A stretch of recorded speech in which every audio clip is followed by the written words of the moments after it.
Bismillahirrahmanirrahim. Assalamualaikum warahmatullahi wabarakatuh. Perkenalkan, nama saya Mirzali Kaputra dengan NIM C1C020034. Di sini saya akan mempresentasikan materi tentang akad mudharabah, yang dimana video kali ini dibuat untuk memenuhi tugas mata kuliah akuntansi syariah yang diampu oleh Bapak Wirme Kaputra.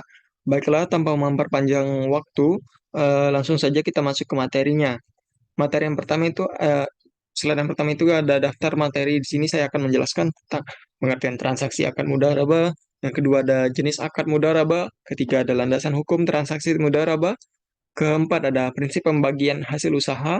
Kelima, perlakuan akuntansi menurut PSAK 105. Dan yang terakhir itu contoh ilustrasi kasus akad mudharabah. Langsung saja kita ke materi yang pertama itu definisi mudharabah.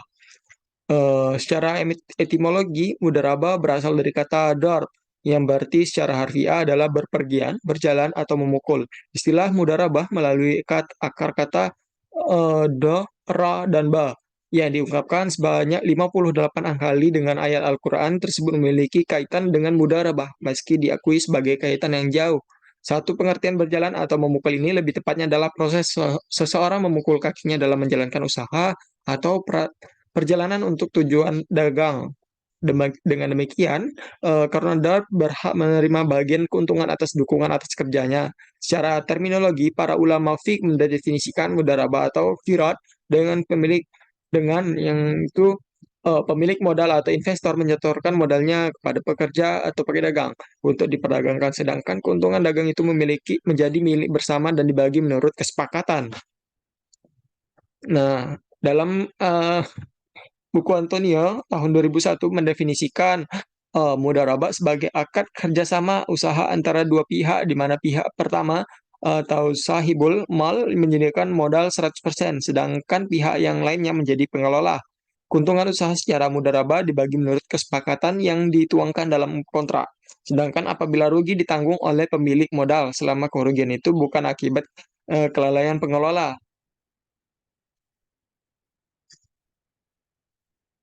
Seandainya kerugian itu diakibatkan karena kecurangan atau kelalaian si pengelola harus bertanggung jawab atas kerugian tersebut. Selanjutnya itu jenis-jenis akad mudharabah. Yang terbagi ketentuan syariah mudharabah menurut PSAK 105, kontrak mudharabah dapat dibagi atas tiga jenis, yaitu mudharabah muqayyadah dan mudharabah mutalakah serta mudharabah mustarakah. Nah, yang pertama mudharabah muqayyadah.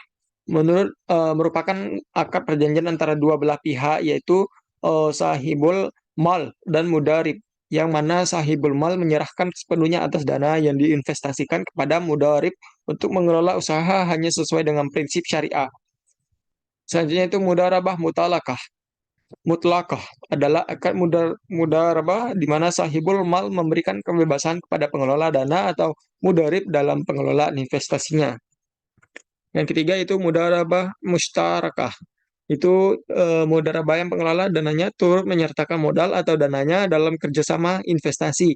Di awal kerjasama akad yang disepakati adalah akad mudharabah dengan modal 100% dari pemilik dana. Setelah berjalannya operasi usaha dengan pertimbangan tertentu dan kesepakatan dengan pemilik dana, pengelola dana ikut menanamkan modalnya dalam usaha tersebut dan akadnya disebut mudharabah mustarakah. Selanjutnya itu landasan hukum transaksi mudharabah. Ada Al-Quran, hadis, ijma, dan kias. Yang pertama Al-Quran. Maka jika kamu mempercayai sebagian yang lain, hendaklah yang dipercayai itu menunaikan amanatnya dan hendaklah ia bertakwa kepada Allah atau Tuhannya. Dalam Quran surah Al-Baqarah ayat 283.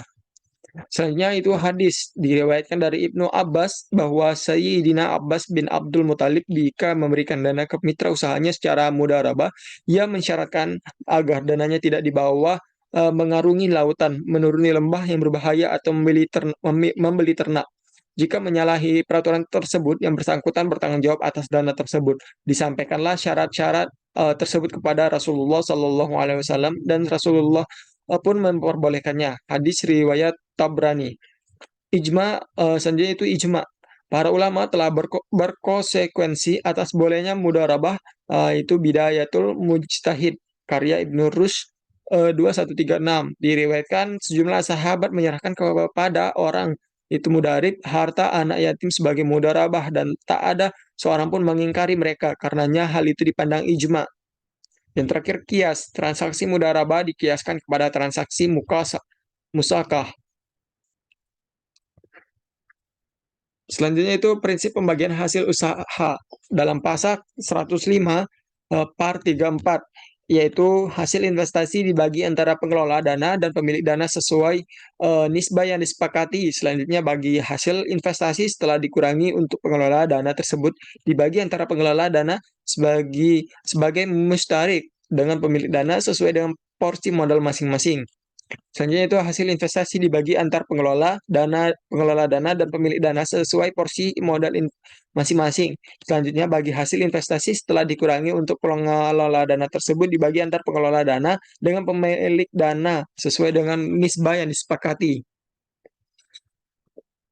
Perlakuan akuntansi dalam PSAK 105. PSAK 105 mengatur pengakuan, pengukuran, penyajian, dan pengungkapan transaksi mudharabah. Pernyataan ini diterapkan untuk entitas yang melakukan transaksi mudharabah, baik sebagai pemilik dana atau sahibul mal, maupun pengelola dana atau mudarib. Pernyataan ini tidak mencakup pengaturan perlakuan akuntansi atas obligasi syariah atau suku yang menggunakan akad mudharabah.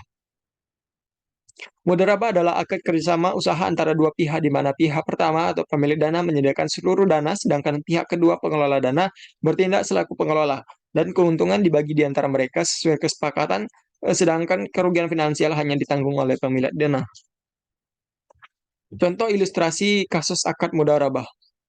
eh, Sahibul mal yang bermitra dengan mudarib untuk usaha konveksi selama 6 bulan, Sahibul mal memberikan uang untuk modal usaha sebesar 10 juta rupiah dan kedua belah pihak sepakat dengan nisbah bagi hasil 30/70, 40% keuntungan untuk Sahibul mal. Setelah mudarib menjalankan usaha selama 6 bulan, modal usaha telah berkembang menjadi 20 juta rupiah sehingga diperoleh keuntungan sebesar 10 juta rupiah. 20 juta rupiah dikurang 10 juta, yaitu maka sahibul mal berhak mendapatkan keuntungan sebesar 3 juta rupiah, 30% dari 10 juta, dan sisanya sebesar 7 juta rupiah menjadi hak mudarib. Baiklah, itu saja yang dapat saya sampaikan. Lebih dan kurangnya mohon maaf. Saya akhiri wabillahi taufik wal hidayah. Wassalamualaikum warahmatullahi wabarakatuh.